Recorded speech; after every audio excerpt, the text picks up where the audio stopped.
안녕하세요. 저는 김마저 작가라고 하고요. 회화와 설치 작업을 주로 하고 있습니다. 마저라고 하면 사람들이 본명이라고 많이 물어보는데요. 마저라는 뜻은 이미 어떤 것을 포함하거나 마지막 남은 것을 뜻하는 보조사의 마저인데요. 마저라는 이름은 외국말로 번역할 수 없는 순 우리말 조사에서 온 이름이에요. 이 마저라는 이름을 쓰게 된 계기는 제가 20살 때 중반에 우연한 기회에 명상을 하게 되었거든요. 명상을 하다 보니까 어떤 명상의 중심적인 활동이 생각을 이렇게 비워가는 일이었어요. 그래서 이 마저라는 의미가 명상의 어떤 비움과 굉장히 맞아 떨어지는 부분이 있어서 그때부터 이 이름을 작가명으로 사용하고 있습니다. 제 작품을 소개하자면 제 작품은 주로 나무로 제작이 되어 있는데요. 사실 저는 8년 전부터 가구 디자인 하는 일을 겸업하고 있어요. 처음 가구 회사에 들어가서 제가 하는 일은 건축가들을 만나서 건축 공간 안에 가구를 들어가는 일을 했어요.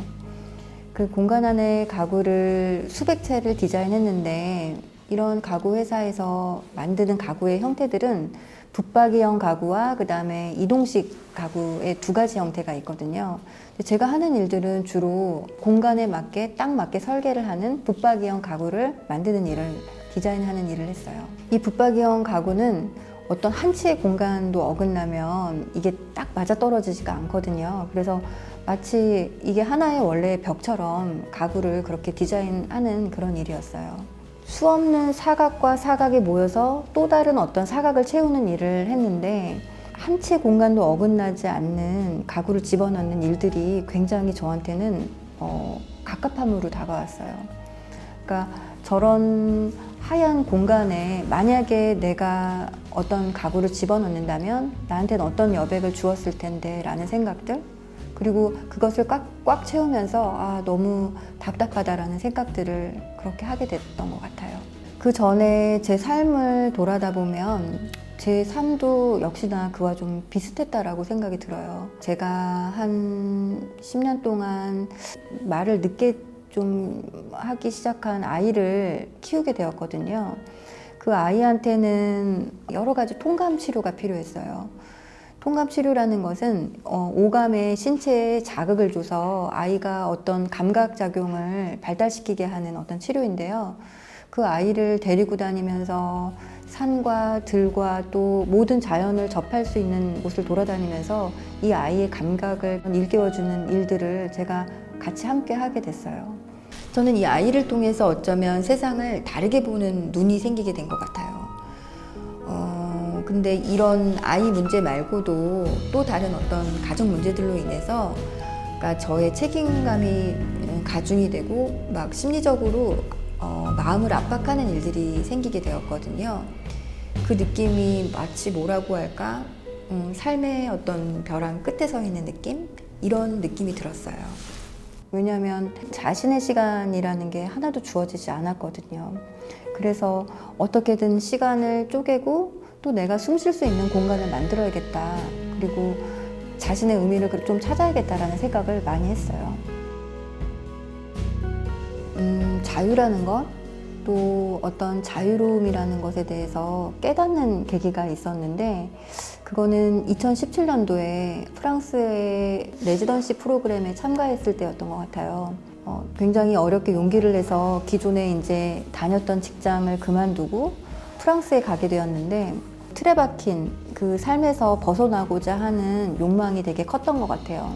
그래서 완전히 다른 환경에서 다른 작업을 해보고 싶었고 또 그런 계기가 될 거라고 생각을 했어요. 제가 머무는 레지던시에는 바로 그 옆에 덧소 농장이 하나 있었는데 우연히 이제 스케치하러 갔다가 그 소들을 보고서 되게 사실 충격을 받은 일이 있었어요. 그 소는 너무 여유롭고 또 정말 유유자적 그 넓은 초원에서 자기의 어떤 자유로움들을 만끽하는 것처럼 굉장히 한가롭게 보였거든요.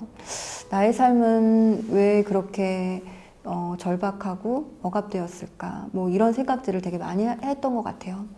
프리마켓에 가서 우선 되게 오래된 그런 가구들을 싸게 사서 그 윗면을 갈아가지고 그 윗면에다가 어떤 회화도 그리고 그 다음에 어떤 패턴이 들어간 전통적인 문양도 그려가지고 회화 작업과 설치 작업을 병행하는 그런 전시를 하게 되었어요.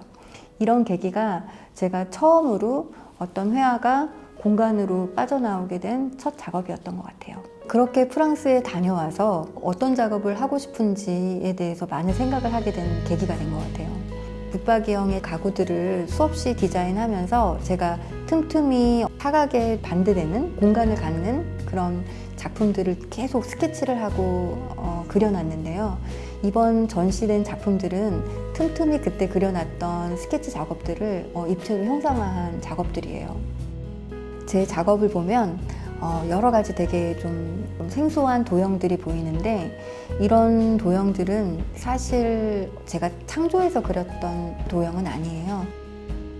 동그라미, 세모, 네모 이런 것들을 굉장히 그냥 나열해 놓고 그 윤곽선을 이렇게 테두리로 그리는 거예요. 그 테두리로 그린 윤곽선을 약간 놀이처럼 자유롭게 움직이면서 새로운 순간을 발견하는 순간, 그걸 가지고서 다시 스케치해서 그거를 형상화한 작업들이에요. 제가 이런 형태들을 무각형이라고 이름을 지었는데요. 보통은 무라는 것이 없다라고 생각을 해서 각형이 없는 도형이라고 생각을 하는데, 제가 말하는 무각형이라는 것은 없음이 아니고 어떤 상태로 고정되어 있지 않는 그런 모습들을 말하는 거거든요. 도형이라는 게 굉장히 추상적이고 어떤 인간의 합리적인 약속에 의해서 만들어진 것인데, 제가 말하는 도형은 다른 이야기를 하고 싶었어요. 제가 이렇게 계속 무각형이라는 형태를 만들어 가면서 그 무각형 안에 또 새로운 공간을 만들어 갔어요. 그것은 부조의 형태로 만들면서 어떤 또 하나의 공간을 만들어 가거나, 이런 작품처럼 가운데 어떤 움푹 파져진 공간을 이렇게 만드는데요. 이런 공간은 굉장히 기능적이진 않지만 어떤 인간의 마음을 한켠에 보관할 수 있는, 위로받을 수 있는 그런 공간을 만들고 싶었던 것 같아요. 그래서 현대인들한테는 오히려 빡빡하게 꽉 채워진 그런 것보다 아주 작지만 그 다음에 자기가 위로가 될 수 있는 그런 하나의 공간쯤이 필요하다고 생각을 했어요. 제가 생각하는 예술이란 일상적 삶의 아주 작은 구멍 같은 공간이라는 생각이 들거든요. 그 구멍이 어떤 작은 균열을 만들어서 완전히 다른 형태가 되기도 하고, 또 다른 한편으로는 그 구멍이 확장되기도 해서 제 작품처럼 어떤 부조의 공간이 되기도 한다고 생각을 해요. 이런 공간들을 찾아가는 행위들, 또는 끊임없이 삶의 형태를 통해서 예술적 바라보기를 하는 게 아마도 제가 생각하는 예술이지 않을까라고 생각합니다.